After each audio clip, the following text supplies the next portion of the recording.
All right, go for it. Good morning, good evening, good afternoon, everyone. It's me, the Gorilla Economist, coming to you live with my main man, CJ, working the airwaves, making sure this broadcast is coming out crispy and clean. And we have with us none other than the man who needs no introduction whatsoever.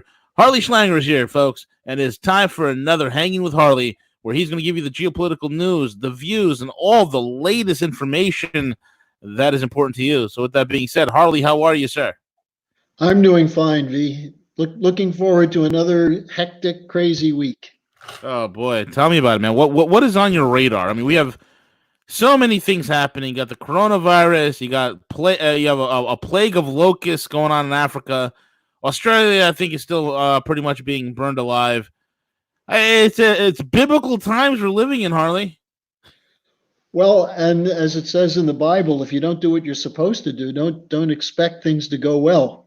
Exactly. That's a Exactly. real paraphrase, but isn't that what all the prophets kept telling us? That's exactly what it is, man. All Live we now, under the laws. all we need. There are people right now panicking, wondering if the man of perdition will be revealed. The man who calls himself the AC, the Antichrist. Well, if you ignore the fundamentals and turn your back on God's creation, don't be surprised if it comes back to hurt you. Yep, And absolutely right. especially we see people who will argue in God's name that we have to shut down the economy in order to protect the environment, which Yeah, is a complete fraud because the most important benefit we have is human creativity. And where correct. does that come from? It comes from the image and likeness of God, God the Yep. creator. We have a creative capability to act in the universe to continue the creation. And whenever we do that, we do good things. Whenever we Correct. start saying, "Oh no, we're getting too commercial, we're getting too materialistic," well, being able to produce things for the benefit of mankind, that's really what, if you understand the teachings of Jesus, that's what it's all about. You use your creative capabilities to do the good. Unlike Adam Schiff, who, if he has any creative capabilities, he's hiding them pretty well. How's that for a transition? There you go. But Exactly. the thing I'm looking at right now is that we cannot allow ourselves the capability of doing a victory lap because of the vote on Friday, because Hmm. there's still too much going on. Look, the probably there will be an acquittal vote on Wednesday or Thursday. Trump will be acquitted, Right. but as Schiff and Nadler and Pelosi and others are saying, they're going to keep going. The only thing they have going for them is continuing an impeachment fight, a slander smear campaign. Secondly, do whatever they can to try and get Trump boxed in and ensnared in a war. Or third, pull the plug on the economy. And those are the three vulnerabilities that Trump has, although I think the impeachment is not his vulnerability. I think that's now the vulnerability of the Democrats and the anti-Trumpers in the Republican side, because the population, the fact that after 3 years of slanders and attacks, they can't get more than 50% of the people to support getting rid of them, Right. uh, shows that people, that at least there are some people who smell the rottenness of what's being done. Now, it's not enough just to smell it. We've got to root it out. It's like if you have something dead in your basement, it's not going to go away if you just spray some air freshener around it. You got to go down there and dig it out and get rid of it. And Yeah. that's what you've got to do. And hopefully, and I say hopefully because you never really know about these things, but the Horowitz report was a step in the right direction. Hopefully, Barr and Durham will follow that up.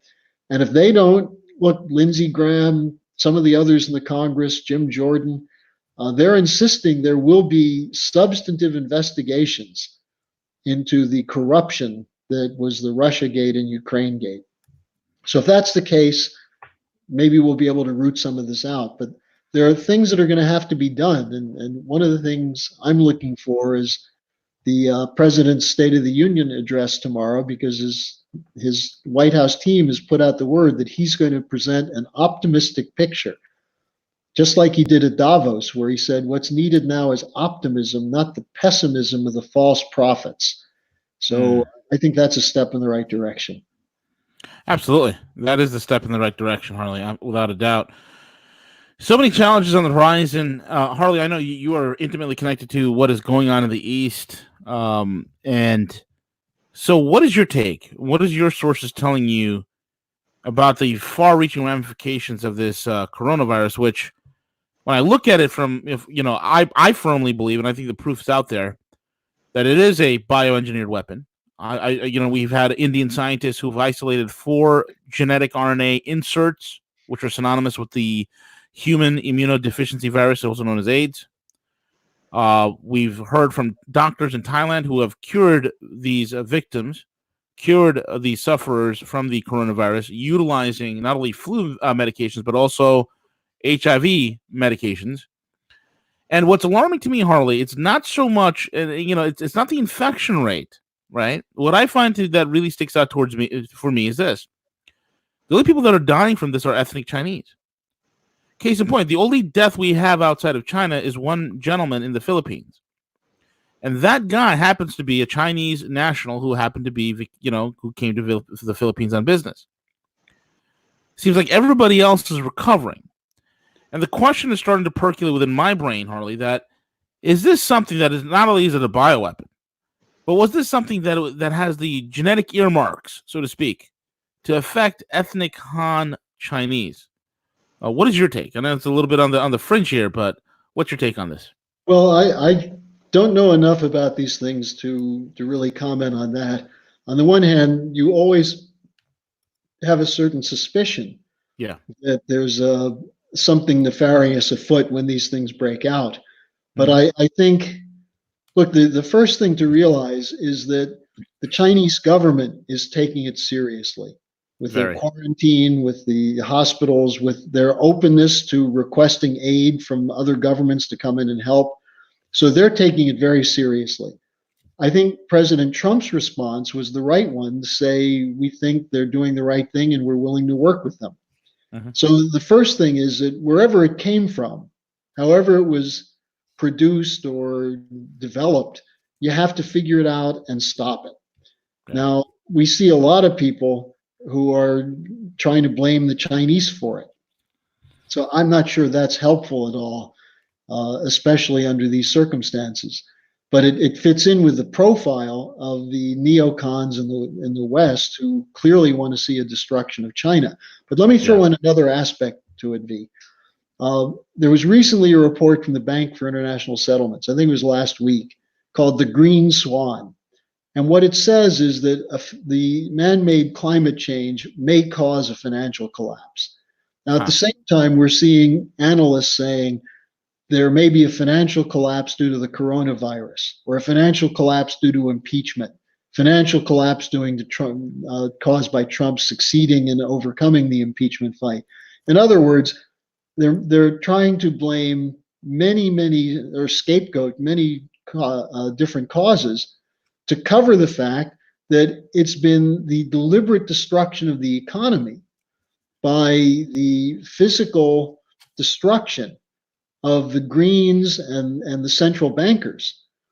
And so they're trying to give people all kinds of disinformation so that people won't draw the proper conclusion, which is that the greatest threat to our survival on this planet is private central banks.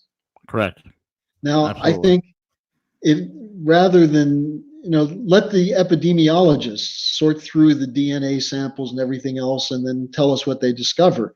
In the meantime, we can't allow these crises to be used to destroy the world economy, which in itself would be a cause of major depopulation.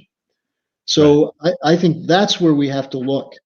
Now, in that context, you see the latest from Mark Carney and BlackRock and others where they're talking about financial regime change, no investments in the physical production, bailouts galore, do whatever it takes from Mario Draghi and now Christine Lagarde, who had a very unsuccessful career at the IMF, is now taking over the European Central Bank. You have all the same people keep getting recycled. They've failed repeatedly. How do they keep getting into these positions? Like a John Bolton. Yeah. So this is where I think the most important thing Trump could do would be to say to people, look, we've made some mistakes. I made some mistakes in appointing people like Bolton. I've learned from that. Now we're going to move ahead. We're going to clean out these networks. I think you should encourage the House and the Senate. In the House, it's going to be harder because the Democrats control the committees. But in the Senate, go with full investigation. Start with the Horowitz report. Bring Comey in. Bring Peter Strzok in. Bring Andrew McCabe in. Bring James Baker, the former chief counsel of the FBI. Bring in Clapper. Bring in Brennan. Bring in all of these guys. Bring in Christopher Steele. And let's get down to the root of what was Russiagate and Ukrainegate all about. And since we already know that it's an attempt to keep us stuck in an economic and strategic paradigm of financial collapse and war, let's break out of it. That's what Trump said he wanted to do. That's why he ran for president. That's what he was trying to do. So we have to make sure that there are people thinking on the strategic terms on a high enough level that we can give him the backup to go into this thing full speed ahead and this time really drain the swamp. I agree. Speaking of that, have you heard anything on your end with the updates from what is that gentleman that's investigating Pfizer right now? I forgot his name. John something. Oh God. FISA. You mean this is the Yeah, he's the guy that. Yeah, the special investigator that Barr tapped to. Durham. Durham. Yes. Well, mostly you get a few leaks here and there. Some of them through Joe DeGeneva. Essentially, what's being said is that they're still fielding people, the requests from some people to come back and be reinterrogated because they want to change their story. In other words, people who are bit players in this operation, but people who are afraid they're going to get indicted and are still appearing before Durham. For example, is there a grand jury? I don't even know. It's very secret, but that's probably good unless it stays secret forever.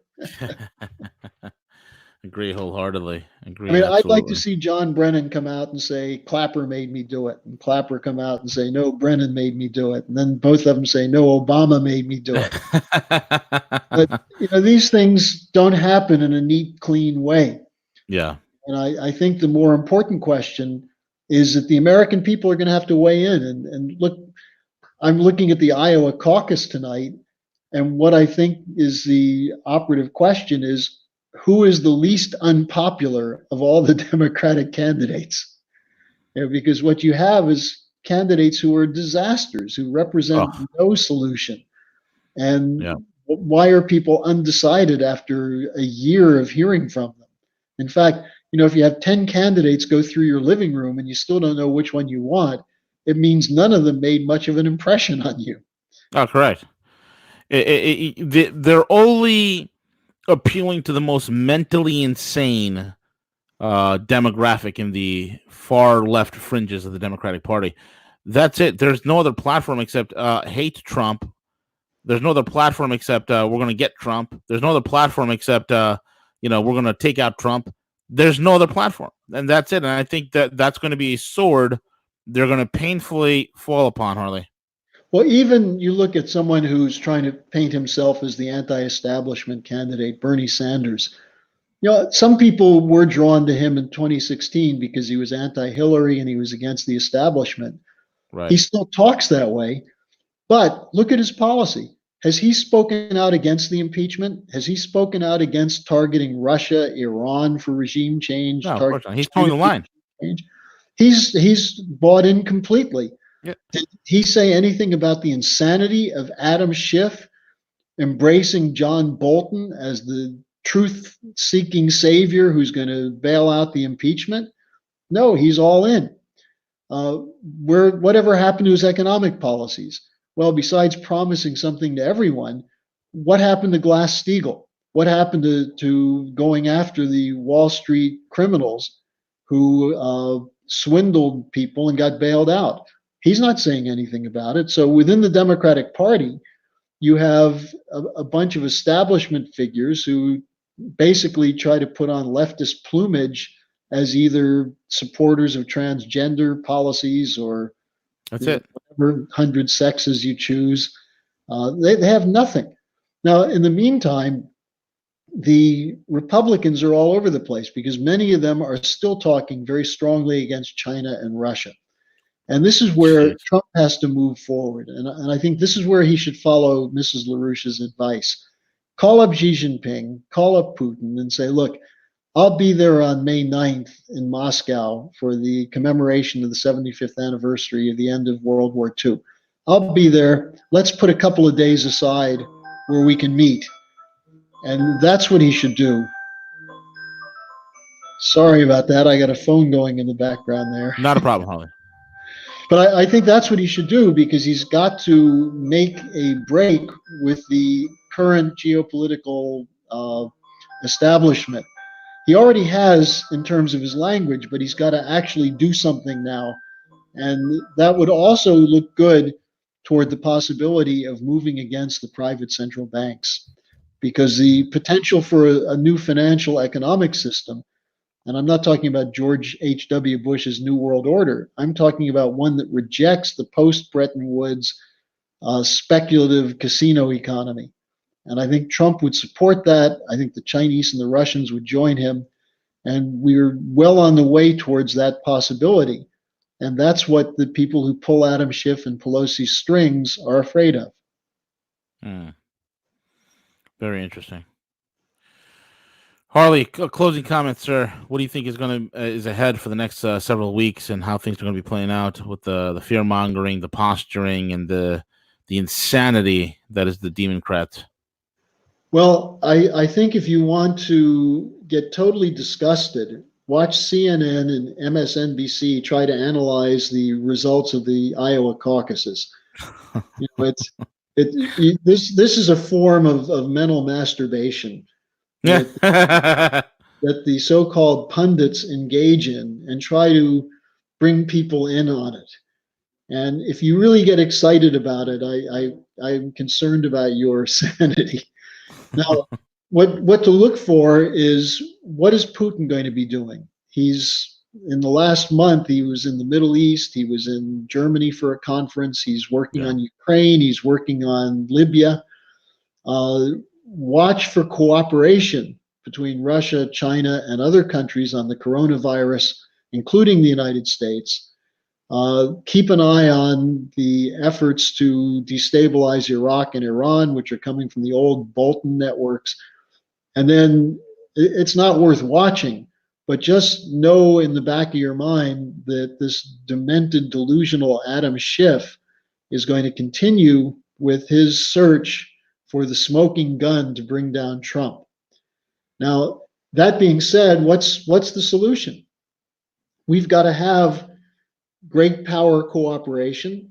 We've got to have it oriented toward breaking away from the non-productive speculative economy, breaking away from the green financial bubble, and figuring out how nations can cooperate on a credit generation policy that puts credit in the hands of producers so that we can create productive jobs, that we can produce real wealth, and then begin a process of both having that go out into the whole economy so that we can actually provide consumers through decent paying jobs with the capability to participate in a real economic boom.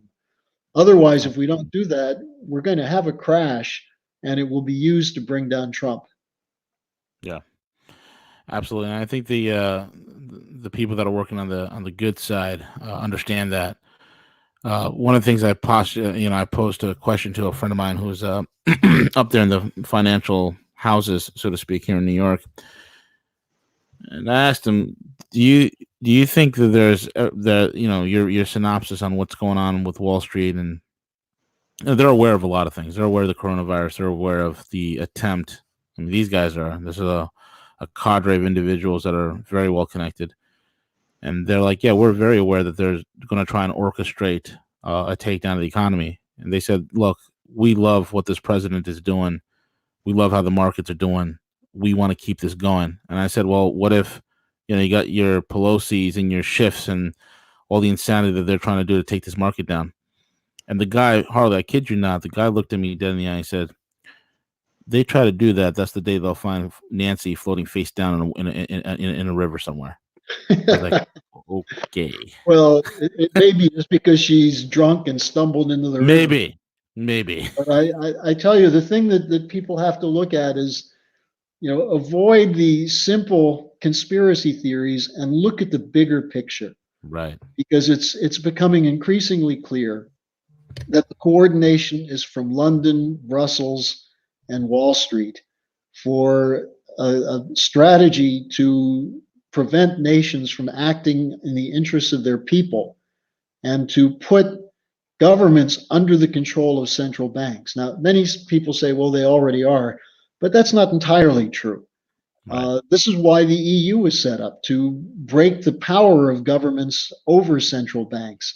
That's what the Federal Reserve represents. And since John Kennedy, we haven't had a real challenge of that. Trump has talked about it, but he's essentially limiting it to this question of low interest rates, which would help keep the stock market going. He's got to broaden that to say low interest rates to provide credit for the physical economy. So there are solutions that are out there, but people get sidetracked very, very easily. Yep. And I'm talking about good people get sidetracked. That's why they run these sidetracks. Yeah. So that, even people like your listeners who are relatively sophisticated, get caught up in some of these theories that take them deeper and deeper into the rabbit hole, and they end up losing any of the light that used to be giving them some insights. Mm-hmm. Absolutely. Very well said. Harley, thank you so much for joining us and sharing this wonderful insight with us. Folks, again, hit the subscribe button, hit us with a thumbs up, share this with your friends and family, and you will be alerted as to the next time that Harley is on. With that being said, Harley, why don't you plug how people can follow you, your websites, and or social media? Yeah, just if you want to get a link to my blog, just write to me at harleysch@gmail.com and tell me you heard it on Hanging with Harley and you'd like to get access to my blog, and I'll send you the link. Otherwise, you can go to larouchepack.com, and we post every single day compelling stories, videos, and I'm also doing a daily video in the morning now, a daily 10-minute briefing, which is available from the LaRouche Pack Facebook page and LaRouche Pack YouTube page. So be happy to have you join me every morning. Absolutely. And with that being said, folks, we are over and out. Take it away, CJ.